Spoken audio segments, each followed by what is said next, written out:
Hola, muy buenos días, querida profesora y compañeros estudiantes. El día de hoy, junto a mis compañeros Ángel Nereida, Luisa Jurado, Giniva González, Benigno Aguilar, José Gómez y mi persona, Joel Hernández, le venimos a dar una breve charla sobre los tipos de naciones y su forma de gobierno. Ahora vamos a iniciar con los tipos de gobierno. Serían república parlamentaria, república presidencialista, monarquía absoluta, república uniparadista, monarquía parlamentaria y dictadura. Ok, la república parlamentaria o un sistema parlamentario.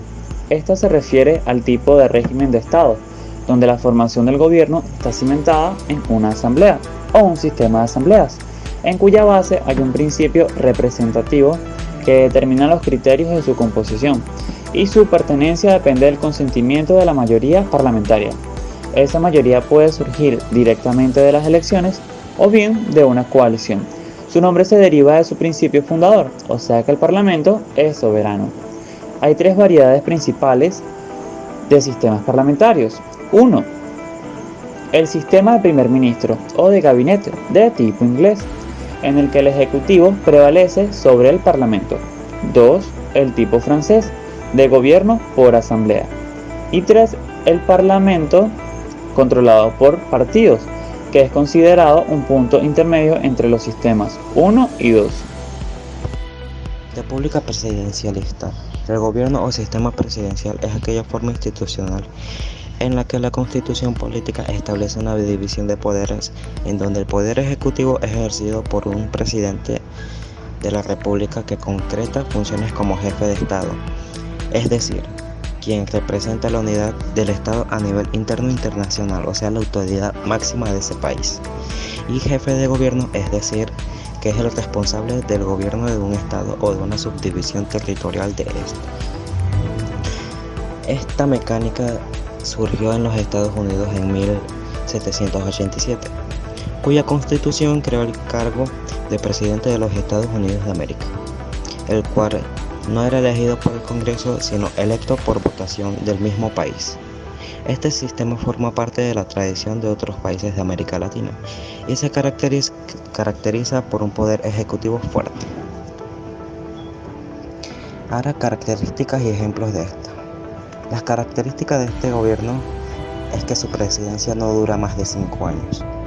Sus presidentes o representantes son elegidos no por el órgano que la compone, sino se toma por por elecciones por voto de las personas del dicho país, entre muchas otras características.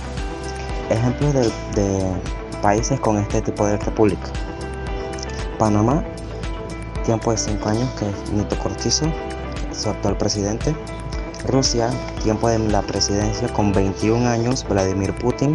Los Estados Unidos, tiempo de 5 años, Joe Biden. Hay casos como el de Rusia en el que el presidente Putin ha durado más de 20 años en el mandato. Ha sido porque él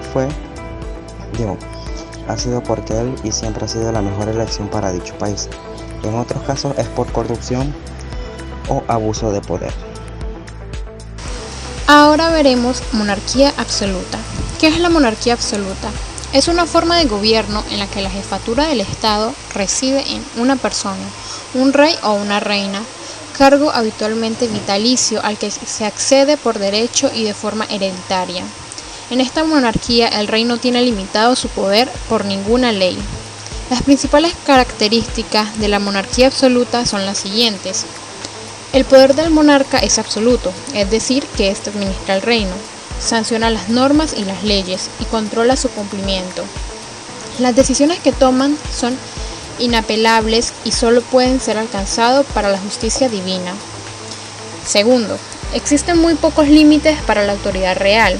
Ellos son la ley divina, es decir, las normas religiosas, las tradiciones antiguas del reino, llamadas derechos de gentes, y las leyes fundamentales del reino, tales como el derecho de sucesión.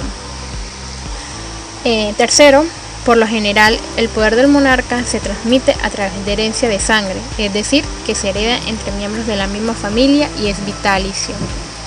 Los habitantes del Estado no tienen derechos de ciudadanos, sino que son súbditos del rey. Ahora veremos algunas ventajas y desventajas de la monarquía absoluta. Sus ventajas son que las medidas políticas, económicas, territoriales y sociales se ejecutan con más rapidez, ya que no emeritan ningún tipo de auditoría. Segundo, al ser un cargo hereditario, la preparación para el puesto del rey comienza desde temprana edad y se considera estricta, cuidadosa y adecuada para el correcto ejercicio del puesto. Y algunas de sus desventajas son: no hay elecciones ni forma de someter la designación del rey o monarca a la consideración del pueblo. Esta es estratégicamente hereditaria y el pueblo la debe acatar como decisión divina. Segundo, el pueblo no posee libertad de expresión ni derecho. Las decisiones dependen de una sola persona que ostenta todo el poder. Tercero, el mantenimiento de la monarquía requiere de grandes gastos que se obtiene de tributo a las clases trabajadoras. Cuarto, no hay parlamento ni representación del pueblo en las decisiones reales. Tampoco tienen lugar las opiniones de las minorías. Y cuarto, no hay libertad de culto. Las monarquías absolutas se encuentran bajo influencias de la Iglesia Católica, por lo que el pueblo no tiene oportunidad de elegir su religión. Ahora hablaremos de algunos países bajo monarquía, y estos los podemos observar en la diapositiva, los cuales son Arabia Saudita, Brunei, Qatar, Ciudad del Vaticano, Omán y Suazilandia. El unipartidista es aquel sistema político en el cual solo existe un partido con opciones de alcanzar el poder. Esto no significa que sea el único partido existente, sino que incluso cuando hay varios, ha ocupado de tal modo todas las administraciones públicas y estatales que hace imposible que otro gane en las elecciones. De hecho, se encuentran casos en los que son los propios gobernantes quienes tienen la última palabra sobre quién puede presentarse a esas elecciones. A diferencia de los que ocurre en la dictadura, en los países donde ha existido el unipartidista, si se celebran elecciones y suele haber representantes de la oposición en los parlamentos. En muchos de esos casos, la opción era testimonial o servía como excusa al régimen para declararse totalmente democrático. En este contexto existen varios tipos de unipartidismo, desde el fascista que apareció en Italia en el siglo XX a los marxistas del este de Europa y otros lugares. Las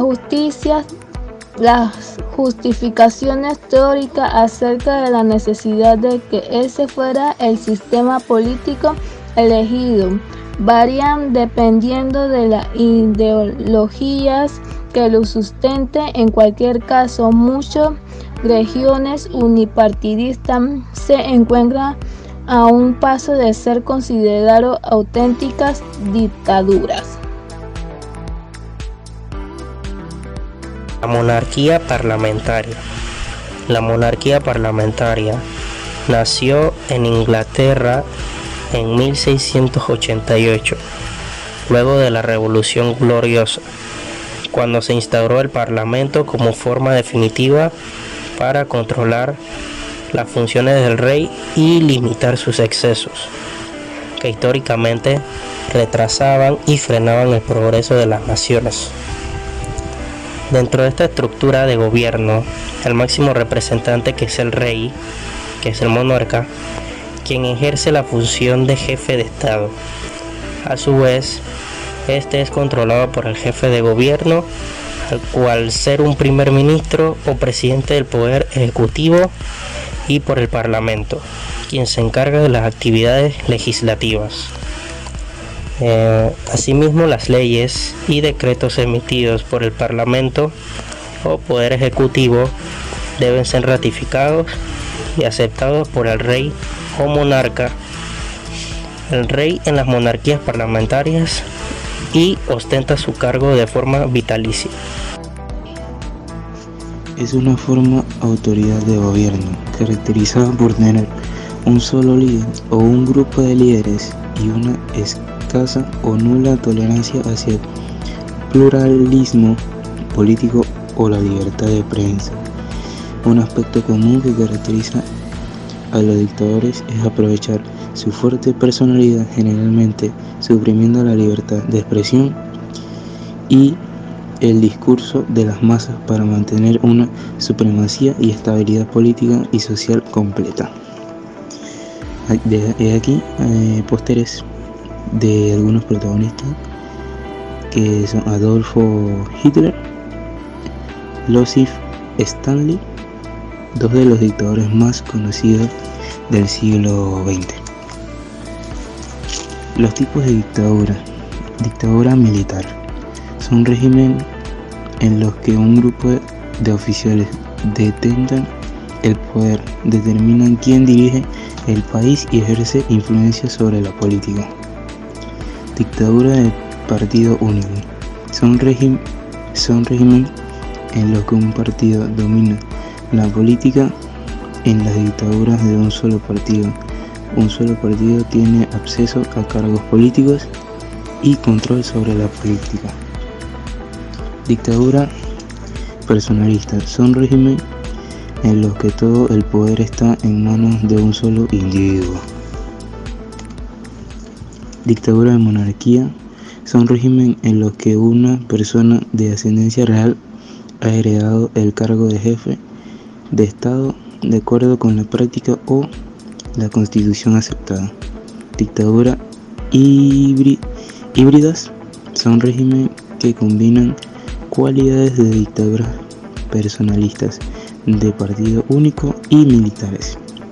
Cuando los regímenes comparten características de las tres formas de dictadura, se le llama triple amenaza. Ahora pasaremos a hablar sobre los tipos de nación. 1. Nación liberal. 2. Nación romántica. 3. El Estado-nación. 4. La nación socialista. 5. La nación fascista y nacional socialista. 6. Nación postcolonial africana y asiática.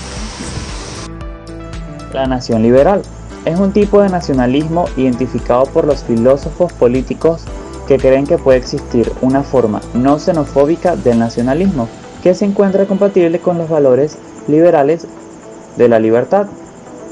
Por ejemplo, la tolerancia, la igualdad, los derechos individuales, etc. También los nacionalistas liberales a menudo defienden los valores de la identidad nacional, por decir que los individuos necesitan una identidad nacional para llevar vidas significativas y autónomas, y que las organizaciones políticas necesitan la identidad nacional para funcionar correctamente. También es una forma de nacionalismo en la cual el Estado deriva de la legitimidad política de la participación activa de su ciudadanía. Véase soberanía popular del grado a que representa la voluntad general.